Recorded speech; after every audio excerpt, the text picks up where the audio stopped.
Greetings, loved ones. Hello, everybody. Wow. So yeah, we told you this week was going to be easier. Yeah.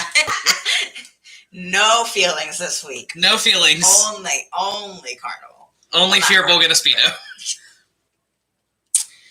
Yeah. I have on good authority that people liked this one's brother in a Speedo. Yes, I also have it on good authority that people liked that. But, yeah, so that said, we get that there was not... people in the chat confirming. But, yeah, so that said, we didn't get a ton of questions this week, and we get that that's because, there was not... Yeah, because it was very... a whole lot of substance going on. It was mostly just...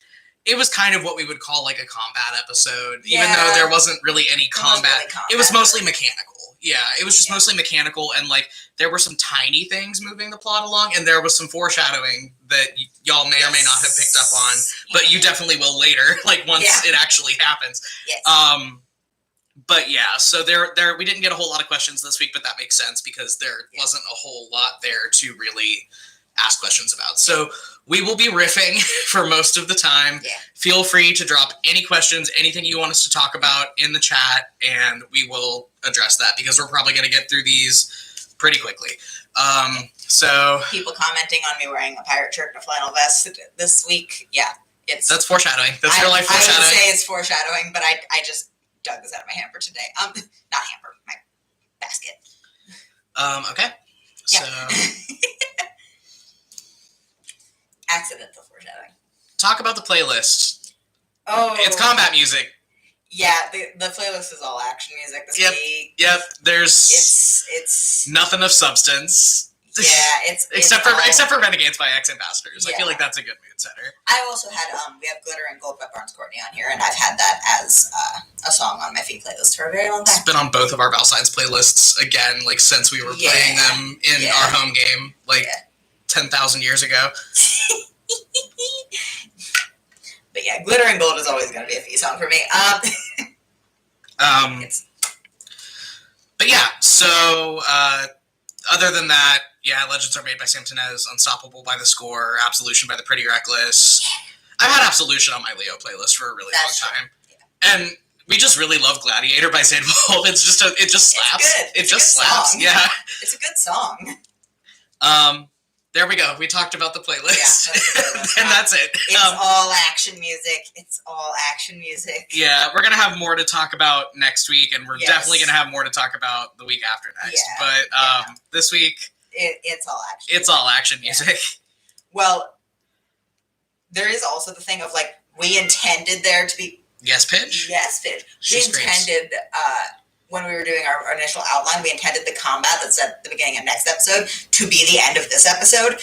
It was too long. Yeah, but the episode would have been literally 2 hours long. Maybe longer. Yeah. Yeah, it was not feasible. So there's a lot of combat music on this playlist. Because when we made it, we thought we were going to have the combat at the end. And it just didn't happen. And it didn't happen. The mechanical part of the games just ended up taking longer than we thought it would. And that would trim down way more. And I don't regret it. No. Because I like how it turned out. But I like how it turned out. It was just, Yeah, we were looking at it, as I was editing, because we recorded the combat the same day, didn't we? We recorded the combat the same day. We recorded everything. We recorded this whole episode, and I think the first 35 minutes of the next one the same day. Yeah, because we did the wrap-up and everything. Yeah, and we intended it to be one episode, and that didn't happen.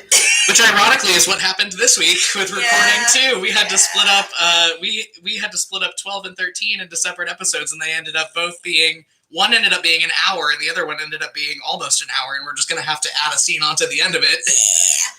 Yeah. But it's fine.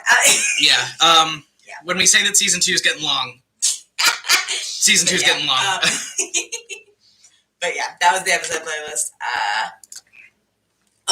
What would have happened if Leo and Fee had tanked the roles on all their events and lost the games completely? Oskaya arc would have been a hell of a lot longer. Yeah. Wasn't that why we had intended to call Sabine if Fee hadn't lost the coin? Sabine was going to get us out of there? Yep. Yeah, so we ended up having to do the games instead. Yep. I I rolled a nat 1 and everything went very badly, but luckily we didn't. Luckily we didn't get stranded in a sky. Well, and I mean, like, we could have come up with something. Like, we could have thought on our feet and been like, oh, they have to do a side quest for Katya of Clan Mistfoot for her to let them get on their boat. Like, but that would have been something that we would have had to pull out on the fly because the games were already our plan B. Yeah, and well, I mean, and the structure was designed very much in a way that they could have lost. Oh yeah. You know, like they could have. There was nothing stopping them from other than like us selecting their events according to their respective skill sets. Yeah. If they had rolled clown shoes on all of those contests, they would have just rolled clown shoes and it would have been over. Yeah. So. And that would have been great. Yeah, and we sure as fuck didn't expect Killian and Miriam to roll 2 nat 20s in 2 separate events. They just rolled so good. Goddamn these cool pirates. Oh, jeez. Yeah, so, like, I mean, like, we had kind of designed them to be Leo and Fee's, well, them and this one's brother, because the two of them... We expected this one's brother to roll better. Yeah. Oh, yeah, he fucking beefed it. We expected him to take a bunch of the points. Because we gave him +3 to every stat except charisma. Yeah, and well, I think he had a +3 to every roll except and he just performance. beefed it every time. And he just rolled clown shoes. Yeah, and like that was part of our justification too. We were like, oh, if we end up losing and this one's brother wins, he'll probably just give us the prize. Like, he wants the glory. He wants the glory. He doesn't want to ride on Katya's boat. He doesn't want anything from Katya. Yeah. He just wants... But we would have probably had to do something for him. So there were contingency plans in case we had beefed it. Yeah. And I mean, technically right now, as far as y'all know, Killian and Miriam are beating us. So, but we're about to fight a giant cat, which is going to be cooler than telling a story. Oh, jeez.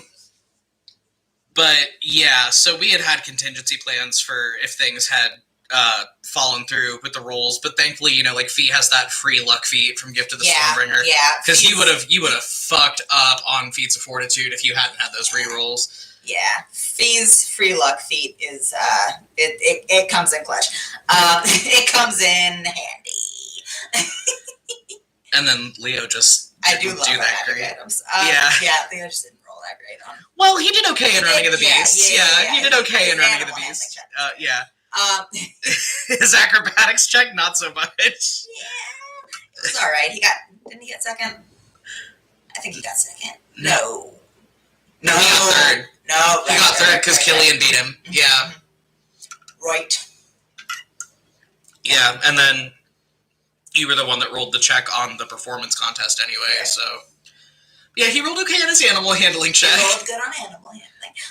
Which is fucking hilarious considering how afraid he is of Snuggles, but Snuggles came through for us, man. Yeah. Were Killian and Miriam really just there for the games, or is there something else going on? They were just there for the games. They were just there for the games.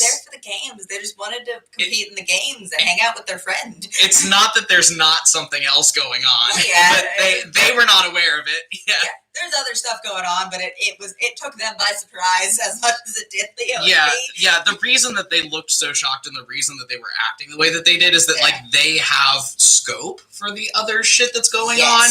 Yeah. And like they did not show up there expecting to see Leo and Fee or knowing that they were there. So like they showed up, they saw that Leo and Fee were there, and then had a mutual moment where they looked at each other and were like, fuck, okay. Somebody's gonna have to tell a captain about this. Yeah, like this is about to get really, really complicated, but that's just because Killian and Miriam have more scope on the bigger picture of what the situation is. Well, because they haven't been stranded in Oskaya for the last they haven't been stranded in Oskaya for the last 3 months, so they actually know what the hell's going on in the world.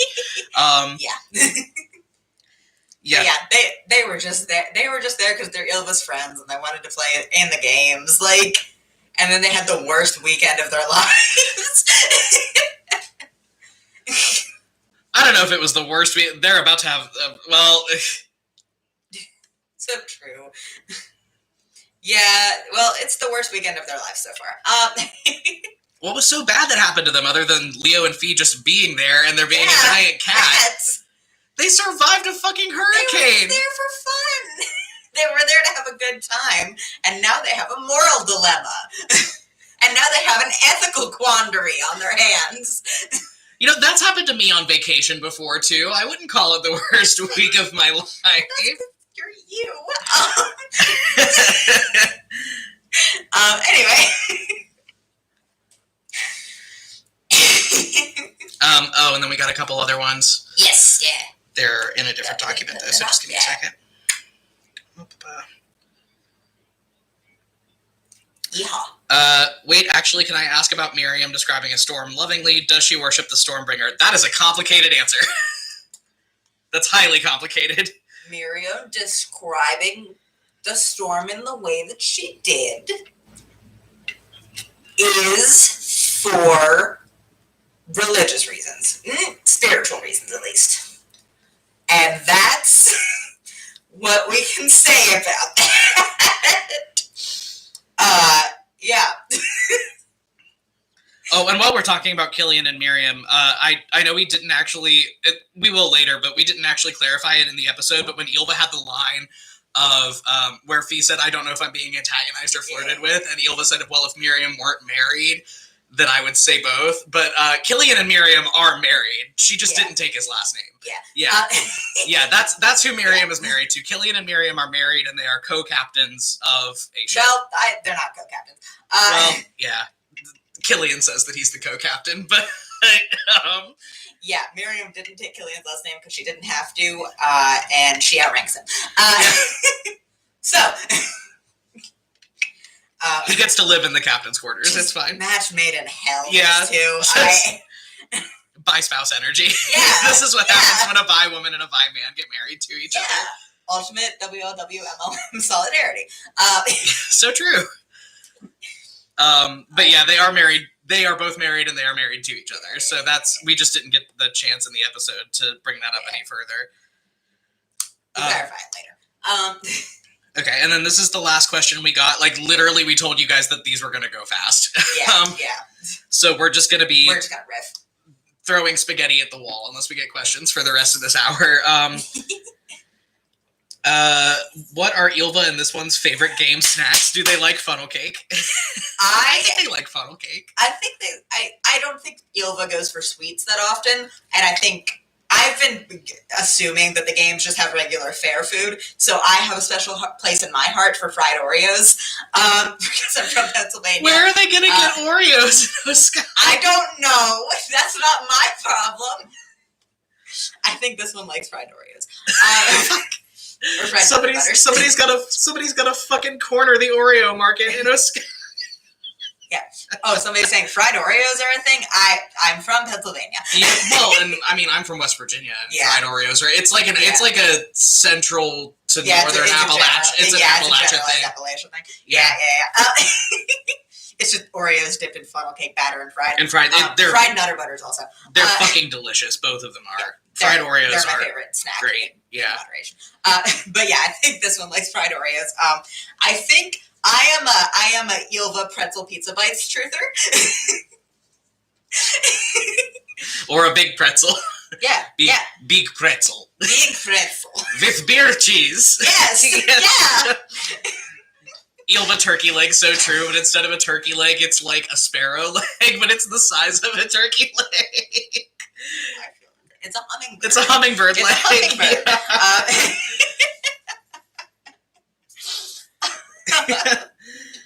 But yeah, I was picturing the food of the games very much as fair food. So a lot of and it's going to be fair food based on our experiences. So yeah, because we've lived here for almost 5 years, and we've never been to like the Orange County Fair. We haven't been to a West Coast Fair, no. Yeah. No, so I don't know what the fair food's like out here. Yeah. I mean, I know that like the Orange County Fair apparently has like the most food booths out of any like county fair in America, but just we've never been. Yeah, anyway, but yeah. Hey, we said we were gonna riff. We're gonna riff until we get other questions. Yeah, that's true. Questions in the chat. We're just gonna go off. Yeah, I think Ylva pizza pretzel bites. I think Ylva likes pizza pretzel bites. Steak on a steak. That's Renaissance fair food. I don't know if Renaissance fair food and regular fair food can do. Well, no, because they serve like fried Oreos and shit at the Renaissance fair. So that's true. When is dead guy? 4 days if you're a patron. Yeah. 3 days if you're a patron. 4 days if you're not. Yeah, 3 days. Yeah, we meet some of the NPCs we talked about over hiatus in 3 days if you're a patron, 4 days if you're not. Including, oh god, that fucking TikTok audio. Hold on. I have a TikTok audio to play for you guys that's just all that's been living in my head. Is it the I got 2 strong arms? No. It's here comes the boy. There he is. Welcome. Oh man, I can't find it. I'll find it later. But I'm so fond of you. Yeah. So weird. Me just sitting here waiting for Friday. Here comes the boy. There he is. Welcome. Hello, boy. Oh, jeez. People who like men, you die in either 3 or 4 days. Yeah. Brace yourselves. Yeah. Oh, jeez. I like how we did the mechanics for this episode also. Yeah, I thought the games were fun. Like, they ended up stretching the episode a little longer than I wanted to, but they gave us the opportunity to do some fun, like, storytelling stuff. Like, the narration that you were able to do with, like, this one's brother just, like, fucking falling flat on his face and the feats of dexterity. Like, it was just fun. He's not a dexterous man. Well, he had a +3. He just fucked up the roll. Yeah. He just fucked up the roll. This fun brings dishonor on this fun's clan. How does Oskaya make cotton candy since all fair food is fair game? Wind spells. There's a lot of air genasi. I mean, they have inherent abilities. They can That's true. There's a bunch of air genasi that just run a cotton candy business at the games. Yeah. I love that. Oh, jeez. But yeah, there are like gust cantrips, I think. Yeah, you could like cast a gust cantrip into a bowl and make cotton candy. Yeah. Oh man.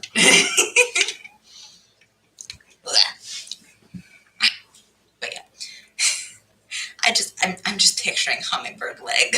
It just looks like a turkey leg. It just looks like a turkey leg. It's just but we know.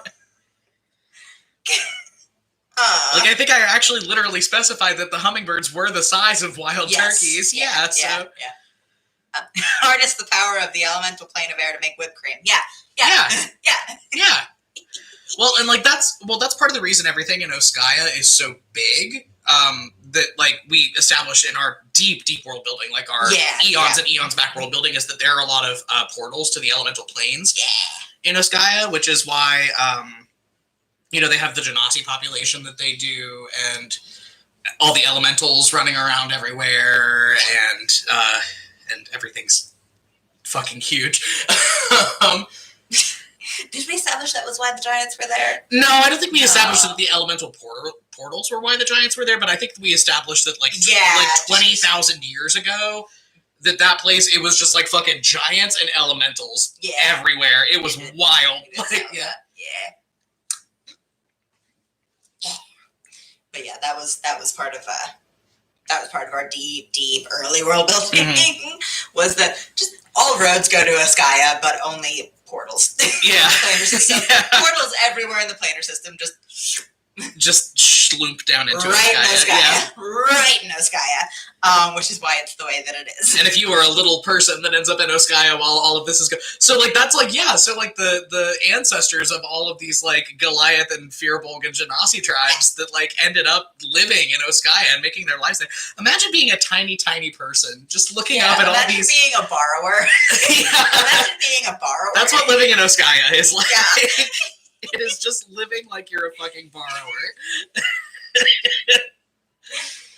Which, and I thought, it was a fun concept to play with, and I had a lot of fun with it. Like, Leo getting chased by the giant moth was really funny. And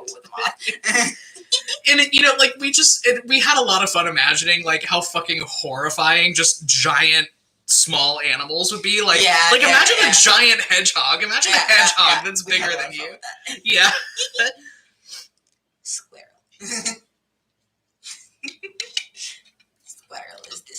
course. Yeah, so just, like playing with the concept of like all the flora and fauna just being so absurdly large ended up being really cool. And I think like visually it makes for a good scene to imagine, because like I really liked imagining this landscape of like the flowers that tower over your head like trees. It felt very Studio Ghibli to me, like almost. The imagery was really fun. Yeah, like I definitely pulled a lot of like Studio Ghibli inspiration when I was thinking, like when I was visualizing the scenes that I was narrating. That was the style I was picturing it in.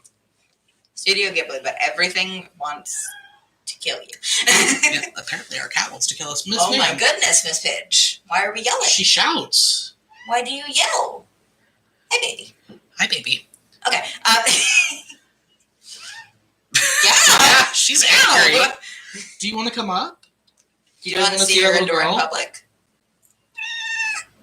So true. Yeah. You yell. You come up. Do you want to say hi? Nope.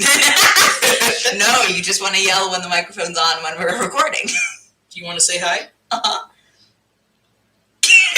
She's like, unhand me, father. You have release me. You have 2 seconds to release cat me. Interlude. Cat interlude. Goodbye, Pidge. Oh, goodness. She has, we just got her a new collar that's a little bow tie that has pineapples on it. So we've been referring to her as Pineapple Girl. Pineapple Girl, yeah. Pineapple Girl. But yeah, the imagery in the sky was very fun to play with. It's very Studio Ghibli if everything wants to kill you. Yeah. Yeah. Oskaya is the Australia of Illyri. God. Oh god, can you imagine the fucking, like, if they had, like, fucking horrifying Australian animals in Oskaya? I don't want to imagine the wolf spiders. Oh! I don't want to imagine big spiders. Oh! I don't want them. Giant kangaroo. Kangaroos are already bigger than you think they are. I know! Giant kangaroo comes to kick in your village. Oh. I don't like that. Yeah, I mean, we went with mostly, like, again, it was, as far as, like, climate and flora and fauna, it was pretty, like, Eastern European inspired, like, lots of, like, tall pine forests and kind of forest creatures, but they're just all very big. Very large. Yeah. Oskaya arc does end next week, which sad. Yeah. I think that's the one thing I do regret, is that I wish we had spent more time there. Yeah, but we just didn't have time. Well, yeah, because with the way that things with the way that things shook out, like that our communication plug with Sabine being gone, and then like everything else that precipitated the way it did, we just couldn't. Yeah. So, but Oskaya arc does end next week, but we get Pirate arc in exchange. Yeah, so Pirates. We're very excited for Pirate arc to start. Honestly, Pirate arc is the most proud and the most excited I've been about anything we've done so far. It's turned out so cool. Yeah. Like every episode so far has been really good. Yeah, we're still in Pirate arc as far as recording goes. Pirate arc is actually, we had to redesign the season again, so we're on time number 4 of our season redesign. Yeah, because episode 12 got too long. So, according to our 4th redesign of season 2, Pirate arc will end in episode 18. Well, I wouldn't count the arc between the one we did now and 18 as Pirate arc. Yeah, there's not a lot of piracy going on. We're just in the Zephyr Isles, but yeah. So it's 5 to 13. 5 through 13. Of piracy. Piracy. And then after that, it's just, we are on a pirate ship in the Zephyr Isles. Yeah. But the Zephyr Isles are really cool. I'm really excited for you guys to see our world building for the Zephyr Isles, because that's something. And the seed of it is something that like I had worked on for years, because the original world building of the Zephyr Isles was part of a writing project of mine that got scrapped like forever ago. But I just fell so in love with it that I couldn't fully let it go. And so when we modified it for so we pretty significantly modified it, but I feel like the modifications we made were better in a way than the original concept. But yeah, I've had the Zephyr Isles kind of bouncing around in my head for the better part of like 7 years now. So it's been a while. But yeah, so, and again, you know, we don't want to talk too much about that before next week because we don't want to give too much away. Give too much of that away. But we're very excited for it. It's a good arc. It's a very long arc, but it's a very good arc. Oh, goodness. It's the arc that lets us use elevator music in the podcast for the first time. Yeah. We did our first dungeon crawl of the podcast. We had to do a lot. We had to pause recording. I would say like half an hour. In episode 13 for like 20 minutes to half an hour. And we didn't put it in the podcast for obvious reasons, but we thought it would be very funny if we had elevator music for a few seconds. Yeah, well, because what happened was, and that was why, when we sat down to record episode 12, well, because originally in our third redesign of the season, we had said, "Oh, let's collapse these 2 episodes into one because we think we can cover it." Because we think we can cover this in one episode. And then the dungeon crawl, like, because I love really highly mechanical. Like, there's a big difference between Al and I as DMs. I really love like high combat, high mechanical DMing with a lot of like checks and rolls and hidden traps and secret doors and stuff. Yeah. Al fucking hates that shit. They like to play it, but they hate to DM it. Whereas, like, I love to DM that. So I was like, because we had been talking in the initial pitch of the season, and we were like, we need to do a dungeon crawl at some point in this campaign. And I was like, I've got it. Let me have the dungeon crawl. We've got the dungeon crawl. And we thought we could handle the dungeon crawl in the same episode as another episode concept that we had. And I made the dungeon too complicated because I got excited. The dungeon crawl is how long? 40 minutes? 40 minutes of dungeon crawl? Yeah, I got too excited to DM a dungeon crawl, and I made the dungeon too complicated, and things got a little froggy. Things got froggy. But yeah. But yeah, so that's episode 13. Though that's way in the future. We in our third redesign of the season, we were like, we can collapse these 2 episodes, and then it turned out that we couldn't. And then we could. And then we had to split them again, and then redesign the season again. Yeah. Because we had stuff that we had to cover in 13, so we could do the rest at the end of the season. Mm-hmm. So we ended up cutting a couple things from later episodes and moving stuff around. It's been stuff. It's been interesting. We're having a good time. We're having a great time. But again, I feel like with our solutions that we found, it's gonna end up. Oh yeah. I think it's gonna end up good. Yeah. Like with what we've decided, we're finding out certain information. We're finding out some information way earlier than we thought, and then some information way later than we thought we were going to initially. Now, like there's some minutia. Nothing I would say. Somebody missed Pitch being on screen. We're so sorry. I'm sorry.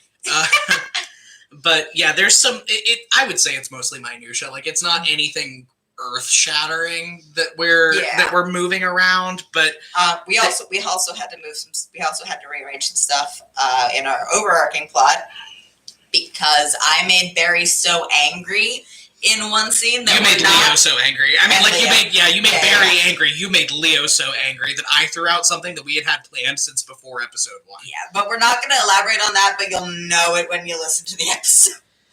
We had a well, you know how we've talked about fixed plot points before. Yes. How we have had fixed plot points where we are like, this is a linchpin of the campaign. This is fixed. There is nothing that is changing it. This is going to happen no matter what because of the co-DM'd format. We had one of those, and it is no longer a fixed plot point because I narrated a scene that made Leo so angry that he shot it in the foot. That he threw it out. Yeah. Oh, somebody asked, hey, are there big frogs in Askaya, and are they friendly? Yes and no. Nothing in Askaya is friendly. Nothing in Askaya is friendly. Nothing is friendly to a borrower. Oh, jeez. They could eat you. Maybe the frogs that are like the size of a thumbnail, you know the tiny frogs? Yeah, they'd be like the size of like a Great Dane. Or maybe a little bit bigger. Yeah. Yeah, they'd be dog size. They'd be dog frogs. Dog frogs. Dog frogs. Dog frog on a log. In a bog. In a bog. Hog.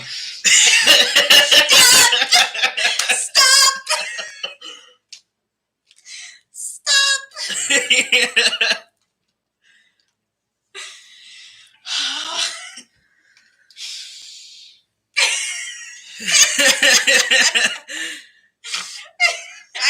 I need a second.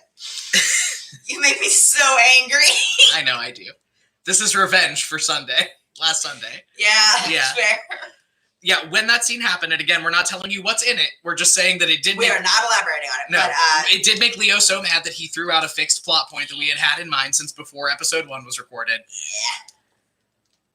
I don't smoke. It's a filthy habit, and it's bad for you. Don't smoke.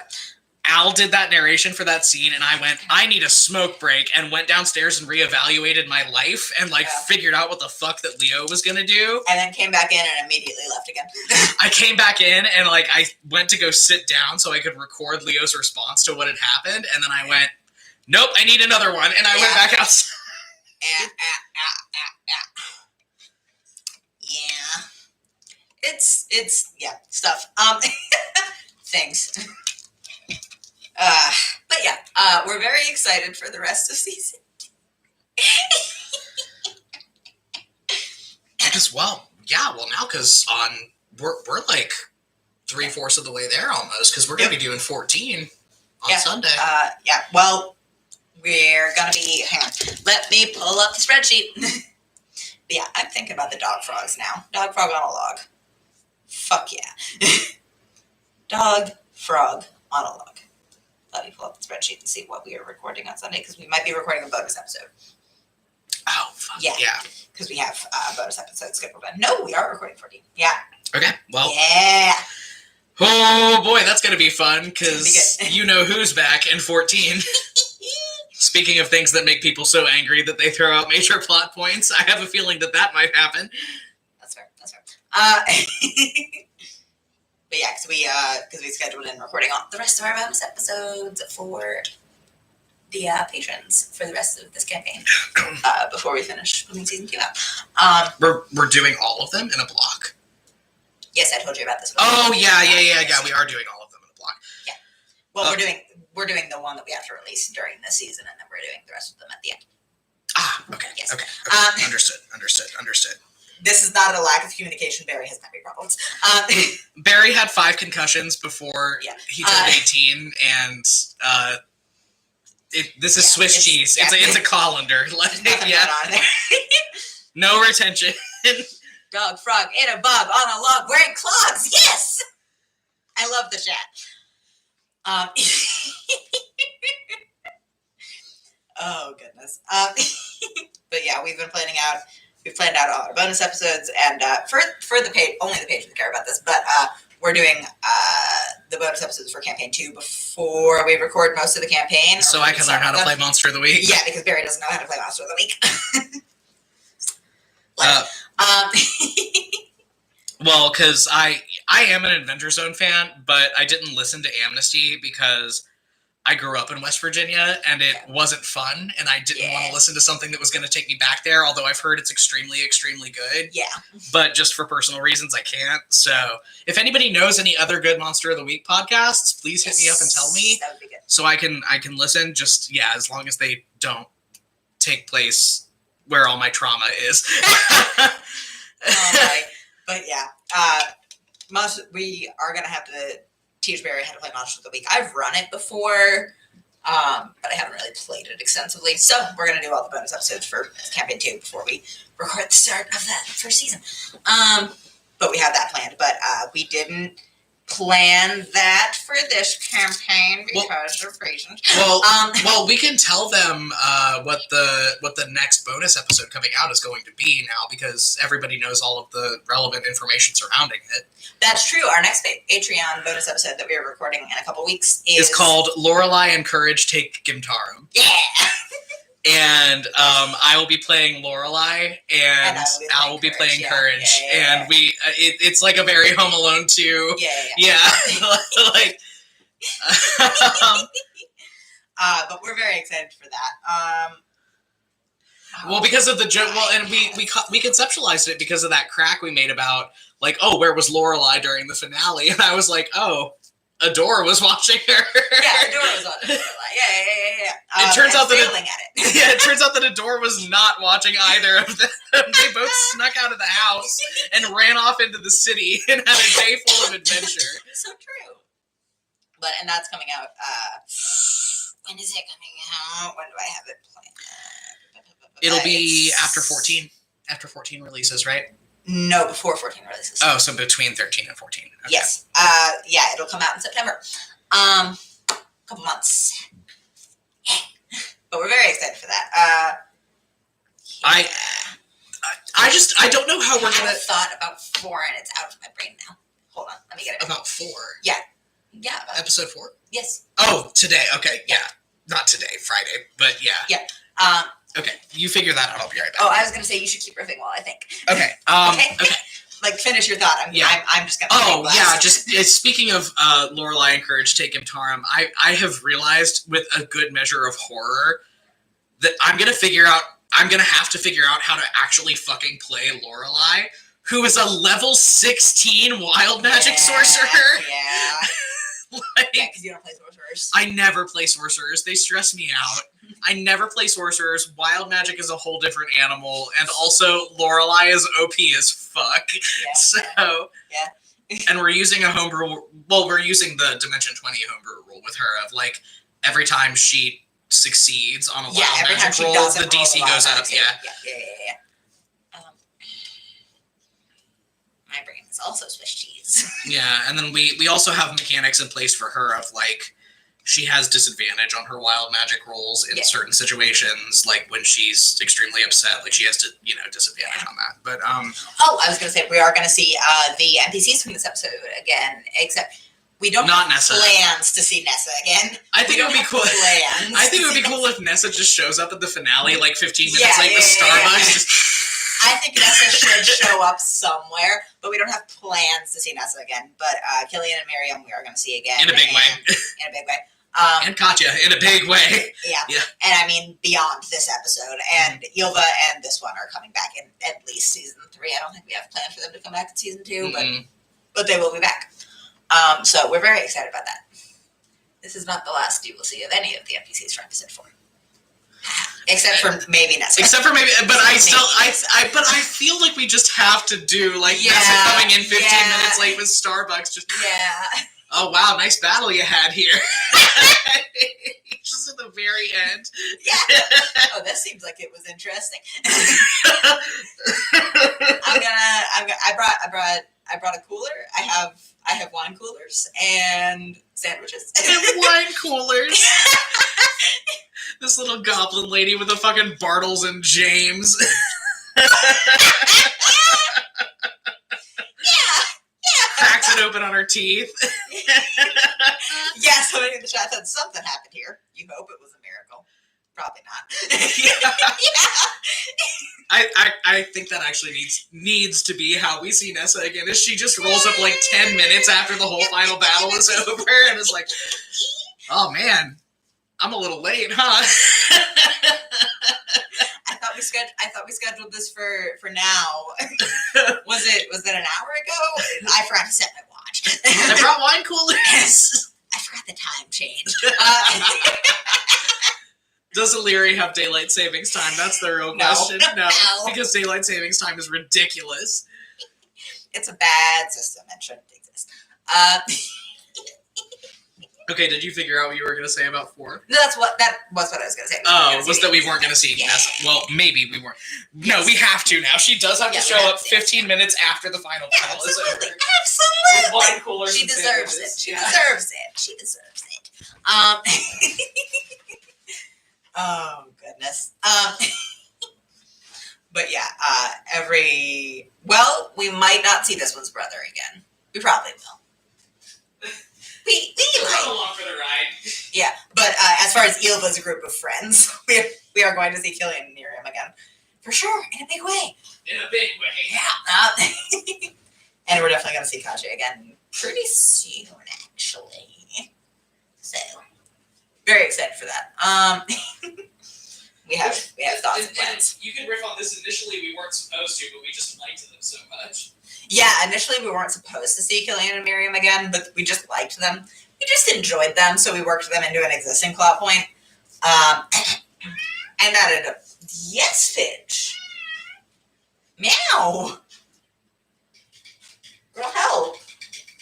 But yeah, we weren't supposed to see Killian and Miriam again, and then we just liked them so much that we worked them into a plot point that we had planned already. Yeah. So they'll be back. Yes, Pidgeots. Baby, where'd you go? Please don't get tied up in the fucking cord again. I'm holding the cords. She's over by the bathroom. She probably wants to break in, and that's why she's yelling. Yeah. She says, open the doors. Stop having them be closed. She can open the door herself if she really feels like it. True. She's capable. She has the technology. Our cat is upsettingly Smart. innovative. Yeah. She can open doors. She can turn on sinks. She can open cabinets. Yeah. She's a lot. But yeah, so we're very excited to see all the NPCs from this one again later. The idea of this one's brother being there at the same time that this one and Ylva are when they're coming back is just so viscerally upsetting to me. He was there. He didn't have anything else going on. I love him so much. Hitch does have access to the nuclear launch code. Nuclear launch. Nuclear? Code. Nuclear. Nuclear. Nuclear. Nuclear. There we go. Nuclear. No, it's not fucking nuclear. Do I make you mad? Not as mad as you're going to be when I tell you where the joke about nuclear comes from. Oh, okay. It was a misspoken word in a speech by George W. Bush. Oh, gross. Yeah, nuclear. Nuclear. Anyway. That's how you know how fucking old I am, by the way, whippersnappers. Gross. But yes, Fish does have access to the nuclear launch codes. Thank you. Oh, man. But yeah, very excited to see the NPCs again. What else was I saying? I'm just so excited for pirate art. Like, I know we can't talk a lot about it. And we can't talk about it. We can talk so much about it next week, because I don't feel bad about giving away, like, people's names or anything after next week, because we're going to find them out in episode 6, like, almost immediately. Yeah. And we can give away, like, character concepts and things like that. Like, I want to sit on that for now, yes. but... Oh. We've gotten 2 of our official character portraits done. Yeah, because we decided to do for this season official character portraits of the end game love interests, because those are set in stone this season. We're still looking for some. Well, we think we may have found somebody to do our one for Zed. Yeah, but we have the other 2. Yeah. But we have both of these end game love interests. But we're very excited about that. We got the final versions of both of those.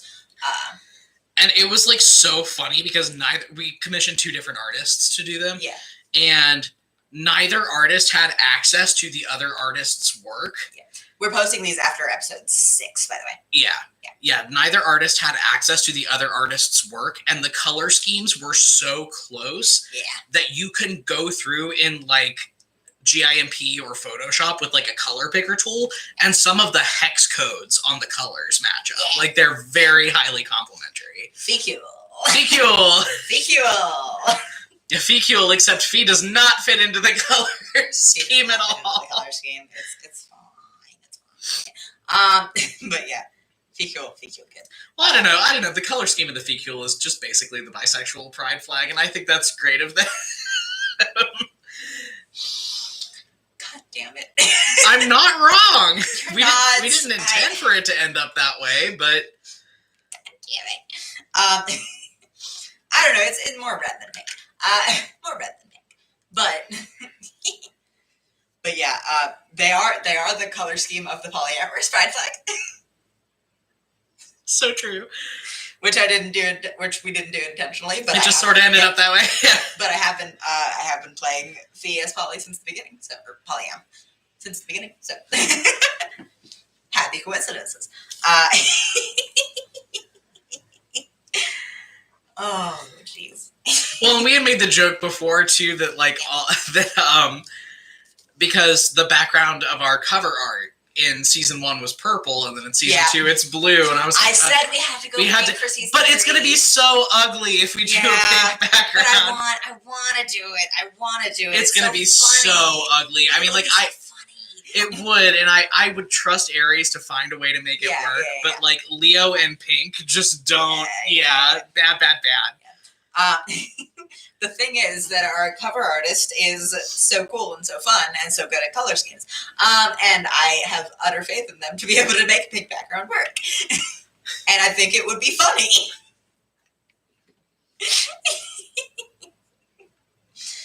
Oh, man. And we can't do it for the next one because this is the campaign where both of our PCs are by. Yeah, true. Which is not true of the next one. No. Anyway.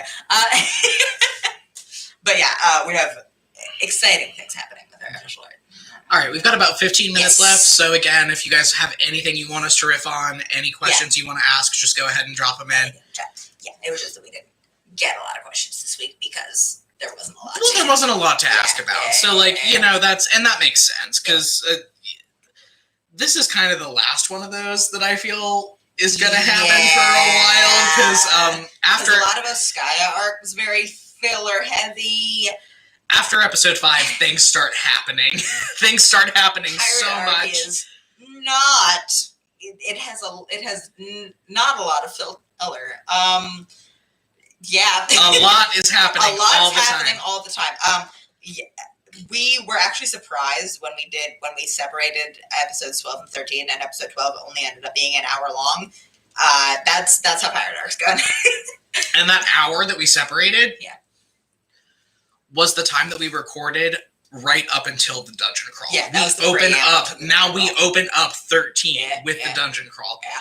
So it's an hour, polished, an hour of just plot. Yeah. That could not, none of it could go. It was an hour of plot that none of it could go. That's how Pirate Arc's going. It's just... Yeah, which, I would say that our point for that in season 1 was probably, episode 9. Yeah, episode 9 was the fucking, fasten your seatbelts moment of season 1. With season 2, I would say it's 5. 5 is the last one that you can listen to without having to fucking strap in. Yeah. Fasten your seatbelts, get ready for the ride, and don't stop. Keep all limbs inside the car at all times. Yeah. We're very excited for the rest of season 2, but it's just going. Yeah. It's just going. A lot of stuff's happening. Well, and the fun thing about season 3 is, we're not even going to get a filler arc. It is just, smash cut open. You're in. You're locked in from episode 1 of season 3. Yeah. There's a lot happening in season 3. We got to wrap up a lot. Oh, man. We've been talking about going to 2-hour episodes as a baseline for our next campaign. Just because we're finding, with the co-DM format, we're finding that there's so much time that needs to be in there to set up scenes and to have the character depth that we want to have. That just under 2 hours to handle the amount of plot we want to handle in an episode is becoming very unrealistic. Yeah, and I would say in season 3, things are going to be drifting closer to hour 45 mark. Yeah, we're gonna try. We've kept everything under an hour 45 so far. Yeah, we're gonna try to keep it down for season 3, just because that's a lot to listen to in one sitting, and we have plans to break it up a little bit for campaign 2. But it's there's a lot that's happening all the time, and that was kind of, we're figuring out the co-DM format as we go along. Yeah, we have intermissions planned for campaign 2, which is something that we can't work into campaign 1 at this point because we're over halfway into it. Yeah, we can't just drop it in now. But we have concepts for intermissions for each of the campaign 2 episodes of where you can listen to half this episode and then there's the intermission and you can pause it and come back to it later. Yeah, just because we recognize that's a lot. That's a lot. Yeah, and we don't want to get into territory of D&D shows that run several hours, 3-4 hours. Yeah, well, which is why we've done as much editing work as we have to like trim out a lot of the dice rolls and trim out a lot of math and just put in elevator music instead. Only once. Only once. I don't know. I feel like the elevator music might make a comeback in the final battle. Because there's going to be a lot of math. That's such a tension breaker. Anyway, just da da da da da da da. But yeah, we're figuring out the Cody M format as we're going. There's not really a model for it, so it's very much. And it's going to be different with Monster of the Week too, Yeah. because Monster of the Week is much more narratively driven. So like, I feel like, as far as two people telling a story together, that will probably help us out a little more. Yeah.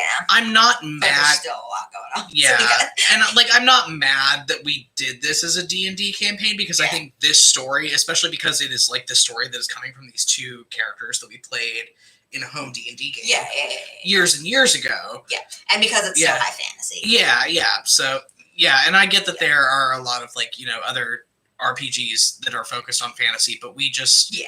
We had played the vowel signs in D&D before, so that was what we felt confident doing. Yeah, and that was how we got them started. So, we felt good doing this one as D&D. And also D&D, as far as TTRPGs for podcasts, not for podcasts, but in podcasts, Go is a lot more accessible to a lot of people, just because 5e is so popular.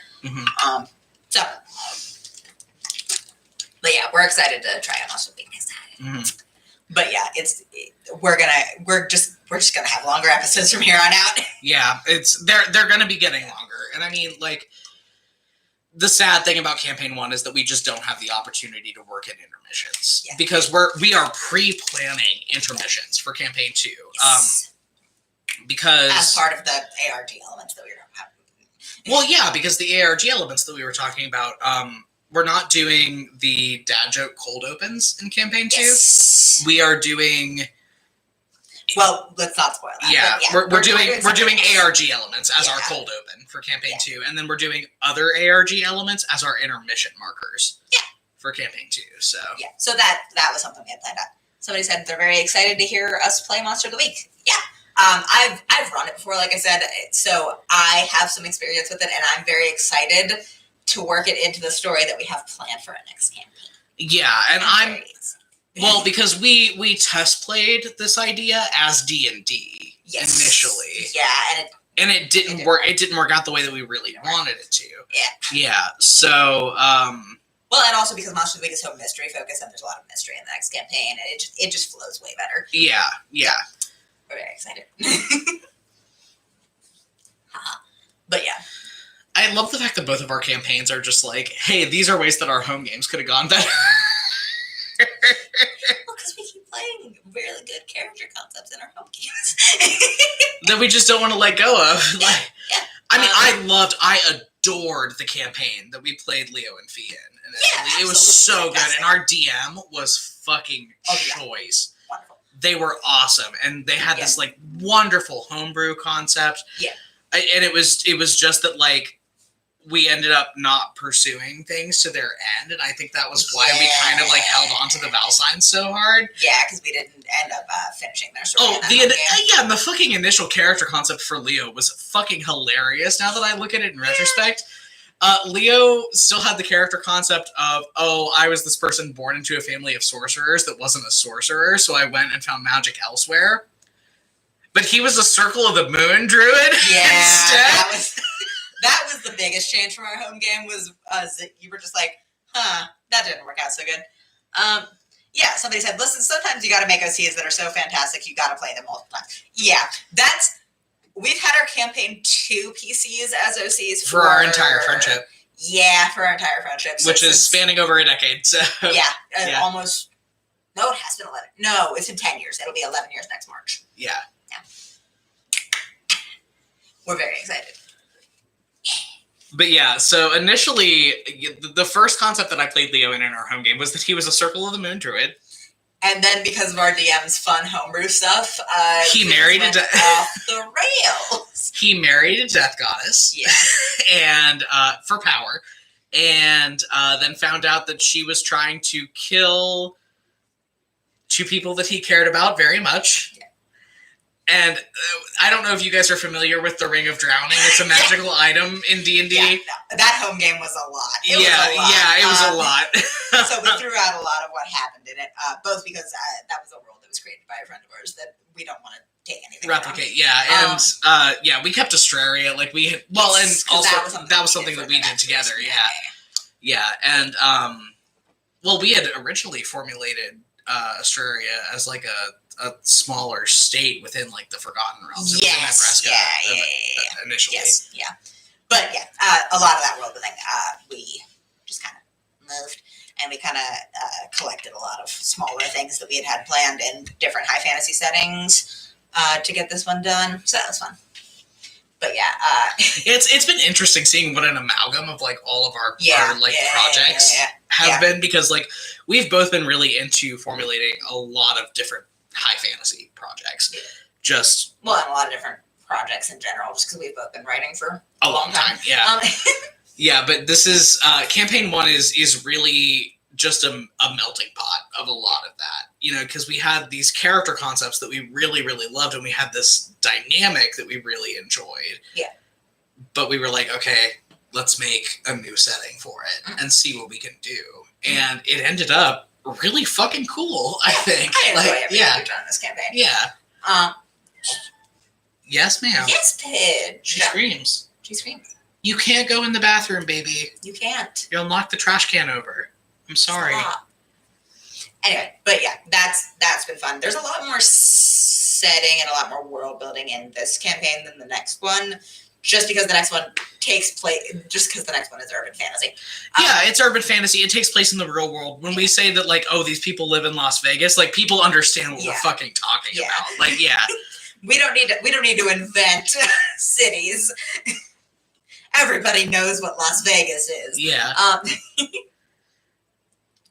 But I feel like, in exchange with like all of the ARG elements and things that we're doing, like, a lot of that work and that labor creatively is just getting shifted onto other things.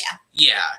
Because with campaign 1, it's very much, oh God, we have to come up with this city and we have to come up with the governmental structure of it. And, are there people in here who have political machinations? Whereas, campaign 2, it's like, it's Vegas. But we have a lot of things planned for. Well, and we have a lot more very nitty gritty interpersonal things planned. Where I feel like in campaign 1, yes, obviously we get very nitty gritty personal things as far as plot goes. I would say much more of the plot of campaign 2 is nitty gritty personal things. Yeah. But we don't want to talk about it too much before it comes out, which is in a year. Which is in a little over a year. But yeah, lots of thoughts planned for that. We keep going on these tangents where we keep talking about it, and it's not going to be out for a year, and we just. I feel bad. I do, because we can't. We're trying really hard to not. Both of your DMs have attention deficit disorder. Well, and both of your DMs have been playing these characters for fucking almost 11 years. We're just excited about it. We're very excited, but that's why we keep going on tangents about it in fucking Q&A. 5 minutes. Yes, 5 minutes. Anybody? Last questions. Try to make it about campaign 1. Sorry, we're trying really hard to not do spoilers. Very excited to do the bonus episodes for that. Very excited to do the bonus episodes for campaign 1. Our bonus episode concepts for campaign 1 are really good. The only one we can tell you guys about right now is Lorelai and Courage Take Him Tarim. Yeah. But the other concepts we have are extremely good. We've mentioned Zed and Kalesa go to White Castle, which we might be keeping and we might not be, but we'll see. Yeah. We'll see. But yeah, lots of things planned for that. If we do Zed and Kalesa go to White Castle, are you going to be playing Zed? Yeah. Okay. Yeah, that's... God, I've never played an Arcane Trickster before, in any really in-depth way. Okay, that'll be fun. Sure. Am I going to be playing Zed? I do okay with the Zed voice. I'm going to have to for season 3. I know, but... all you have to do is just move everything out of one side of your mouth, and you've got the Zed voice, and it's fine. Zed is like one step away from see? I hate your ass! I hate your ass!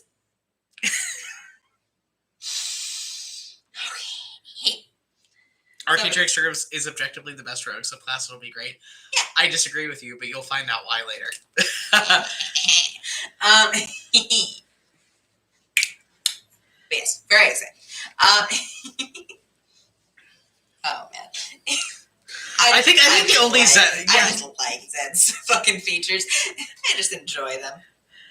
I think the only Zed line I've ever had to do where I actually got very into the voice was, "Ow! What are you, homophobic?" Yeah, which is the best Zed line.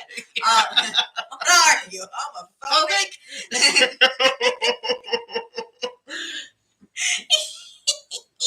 Oh, no, actually, I did have one Zed line that I did in the finale, which was, "Wow, imagine needing magic to be funny. Couldn't be me." Yeah. That was good.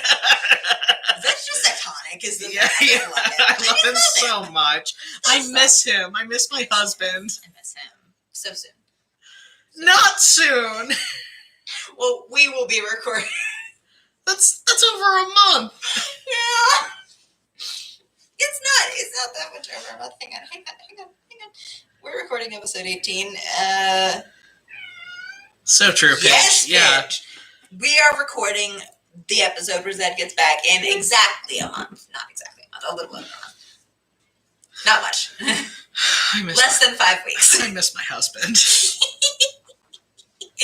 We're very excited. We're very excited for season 1 crew again. Yeah. We love, not to say that we don't love season 2 crew, because they're awesome. Oh yeah, every NPC that we've gotten to play in season 2 has been a delight. But we miss our friends. We miss our friends. And some of us miss our husband.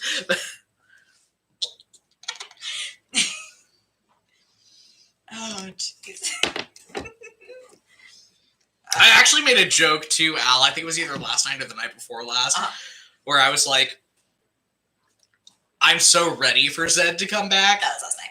Yeah, but I'm not ready for Zed to come back because... We get, somebody asked when we get Remain back, before we get Zed back. Before we get Zed back, yeah. Not by much. Not by much, but yeah. By most of an episode. Yeah. If everything goes according to plan. Everything goes yeah. If we don't end up recording another 2-hour episode. But yeah, I made a joke to Al last night about, like, I'm so ready for Zed to come back, but also I, Barry the player, am not ready for Zed to come back because I have to be playing Leo when Zed comes back. And Leo will be way more able to cope with Zed just saying things. Yeah. Whereas I, Barry the player, Zed Stonebloom will open his mouth and I'll immediately go, "Hi!" Yeah. Which is not what Leo will do. Yeah. It's very funny. Yeah. You're out of practice. Oh, jeez. Yeah, so I'm gonna have to figure out a way to be way more bitchy around this man than I want to be, because in my soul I'm just gonna be like, "Oh, please say more." Say more things. Yeah. Say more things. Oh, jeez. All right, guys. So I think that's gonna do it for us this week. Yeah. So we have to go. leave on that note. Soon. He's coming back. Not soon for you. Just not soon. Hi. Yeah. He's coming back for me soon, but not for you. Couple months for everybody else. Ditto with Sabine. She's coming back for us soon, but not for you. Very soon, actually. Yep. Anyway. So soon. All right, we'll see you guys next week. Cannot wait to talk next week. Yes, cannot wait to talk next week. So much to talk about next week. Bye. Enjoy. Bye.